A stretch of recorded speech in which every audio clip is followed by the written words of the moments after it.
Landslide से भारी तबाही हुई है, सड़कों पर मलबा गिराया है। कुल्लू मनाली एनएच पर गाड़ियां फंसी हुई हैं, ये जानकारी मिल रही है। तो बड़ी खबर आपको दे रहे हैं, हिमाचल के कुल्लू में लैंडस्लाइड से तबाही हुई है, सड़कों पर पहाड़ों से मलबा गिरा है।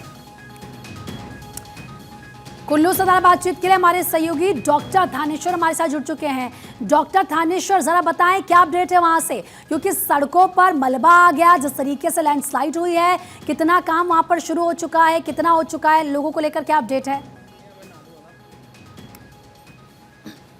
देखिए, लैंडस्लाइड ये गांधीनगर क्षेत्र में हुई थी। आप देख सकते हैं, अब दो गाड़ियां फंसी हुई थी, मलबा काफी था। जेसीबी की दो मशीनें आ गई हैं, डिजास्टर मैनेजमेंट वाले काम कर रहे हैं। एक गाड़ी को निकाल दिया गया, दूसरी गाड़ी अब निकालने का प्रयास किया जा रहा है। इनका कहना है कि आधे घंटे के अंदर अंदर पूरा रोड क्लियर कर दिया जाएगा। डिजास्टर मैनेजमेंट वाले ने बहुत एक्टिव स्तर पर यहाँ काम कर रहे हैं। जहां जहां भी उन्हें जानकारी मिलती है वहां पर ये पहुंच जाते हैं और गाड़ियों को, रास्ते को खोलने का काम करते हैं। इसके साथ साथ अभी जो जानकारी आ रही है, कुल्लू और मनाली रोड जो है वहां पर कुछ गाड़ियां फंसी हुई हैं। अभी जो जानकारी है कि वहां जो नेशनल हाईवे वहां पर कुछ लैंडस्लाइडिंग हुई है, वहां पर गाड़ियां फंसी हुई है। डिजास्टर मैनेजमेंट से जो मेरी बात हुई है, उनका कहना है कि डिजास्टर मैनेजमेंट की जो दूसरी टीम है वो वहां भेज दी गई है और जैसे ही वहां पर जल्द से जल्द रोड क्लियर करने का प्रयास किया जाएगा। आप देख सकते हैं, पहले यहां दो गाड़ियां फंसी हुई थी, एक गाड़ी को अभी निकाल दिया गया है। अब ये दूसरी गाड़ी को, चूंकि उधर दूसरी साइड से जेसीबी आप देख रहे हैं कि मलबे को हटाने का प्रयास करिए। सबसे बड़ी बात है कि मलबा दलदल वाला मलबा, इसमें गाड़ी को निकालने के लिए काफी ज्यादा परेशानियों का सामना करना पड़ रहा है। पहले जो गाड़ी थी उसको निकाल दिया गया, अब दूसरी गाड़ी को निकालने का प्रयास किया जा रहा है और कुछ ही देर में, ज्यादा से ज्यादा आधे घंटे में रोड बिल्कुल क्लियर हो जाएगा।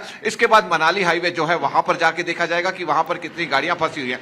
यहां भी मैं आपको दिखाना चाहूंगा कि पीछे तक आप देखेंगे कि पूरी बसों की और दूसरी गाड़ियों की लाइनें लगी हुई हैं, क्योंकि रात 10:30 बजे से ये डिजास्टर जो आया उसकी वजह से रोड जाम हो गया था। जो दूसरी साइड से दोनों साइड के व्हीकल अपनी अपनी जगह फंस गए थे। आप खुद अनुमान लगा सकते हैं कि जब ये मलबा एकदम गिरा होगा, गाड़ियां जो यहां से क्रॉस कर रही थी उनके दिल पर क्या बीती होगी। उन्हें एकदम ये दिखा होगा कि अभी शायद जिंदगी और मौत बिल्कुल नजदीक लगी होगी। लेकिन अभी जिस तरीके से मलबा कम हुआ, गाड़ी बीच में ही छोड़कर वो चले गए और उसके बाद अब उन्होंने एक गाड़ी को निकाल दिया, अब दूसरी गाड़ी को निकालने का प्रयास कर रहे हैं। बिल्कुल, और वो तस्वीरें हम अपने दर्शकों को दिखा भी रहे हैं कि कैसे जेसीबी की मदद से जो मलबा है उसको हटाया जा रहा है, क्योंकि आपने भी ये कहा कि ये जो मलबा ये गीला है, यानी कि देखिए कीचड़ गाद जैसा ही बन जाता है और इसमें गाड़ियां फंस जाती हैं, तो जाहिर सी बात है फिर आगे गाड़ियां जाती नहीं हैं। लगता है कि थानेश्वर थोड़ी ही देर में, मुझे लगता है कुछ मिनटों में ये पूरा मलबा भी साफ हो जाएगा, जिससे आवाजाही एक बार फिर से वहां पर रफ्तार बढ़ती नजर आएगी। देखिए, रोड ज्यादा चौड़ा नहीं है, इसलिए मलबा जो है उसको एक साइड किया जा रहा है। जब तक ये गाड़ी नहीं निकलेगी तब तक ये रोड क्लियर नहीं होता है, क्योंकि गीला मलबा, गीले मलबे को हटाने में काफी परेशानियों का सामना करना पड़ा और ऊपर से लगातार पानी की फ्रीक्वेंसी बनी हुई है।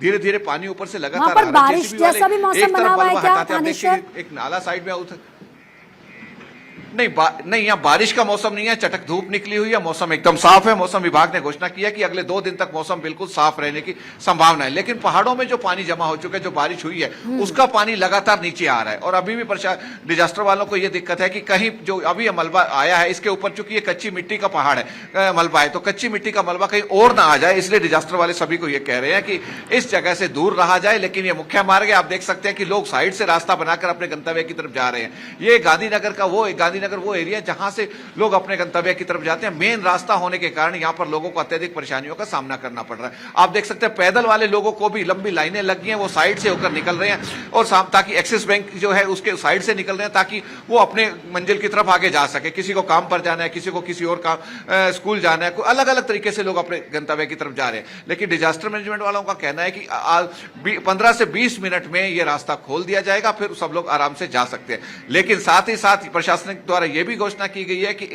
चूंकि यहां एक बार लैंडस्लाइडिंग हो गई है, मलबा आ गया है, इसलिए थोड़ा सा यहां पे अलर्ट रहने की संभावना है, दोबारा भी मलबा आने की संभावना हो सकती है। ठीक है, 20 मिनट में फिलहाल ये पूरा मलबा हटा लिया जाएगा। ये राहत की बात यहाँ पर रहेगी। थानेश्वर, मैं आपके पास लौटूंगी, लेकिन एक बार फिर से हम उत्तराखंड का रुख करेंगे, क्योंकि हमने आपको दिखाया कि किस तरीके से सीएम धामी चमोली के लिए रवाना हो चुके हैं। मेरे सहयोगी हरीश लगातार वहां से हमारे साथ जुड़े हुए हैं। हरीश, एक बात बताइए, क्योंकि सीएम धामी तो सीधा रवाना हो चुके हैं चमोली के लिए, चमोली में क्या बीआरओ कैंप में सबसे पहले सीएम धामी जाएंगे?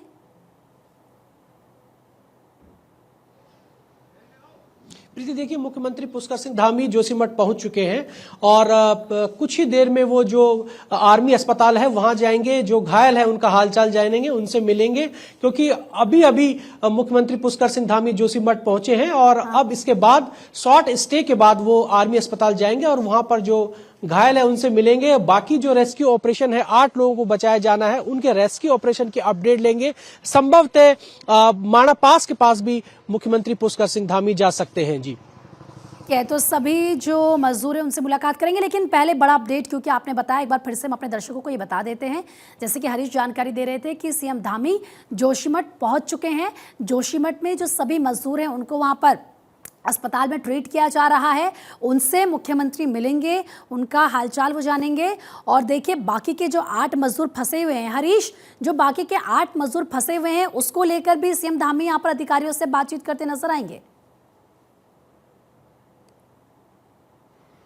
बिल्कुल, मुख्यमंत्री पुष्कर सिंह धामी पहले आर्मी अस्पताल में पहुंचेंगे, उसके बाद जो रेस्क्यू हेड है उनसे बातचीत करेंगे, क्योंकि एनडीआरएफ, एसडीआरएफ और तमाम एजेंसी के जो अफसर है वो वहां पर मौजूद है। लगातार समीक्षा वो कर रहे हैं किस तरीके से रेस्क्यू को करना है और कितना समय लग सकता है। इन तमाम पहलुओं पर वहां पर डिस्कशन चल रहा है, चर्चा हो रही है कि कौन से इक्विपमेंट्स ज्यादा फास्ट हो सकते हैं ताकि जल्द से जल्द 8 लोगों की जिंदगियां बचाई जा सके।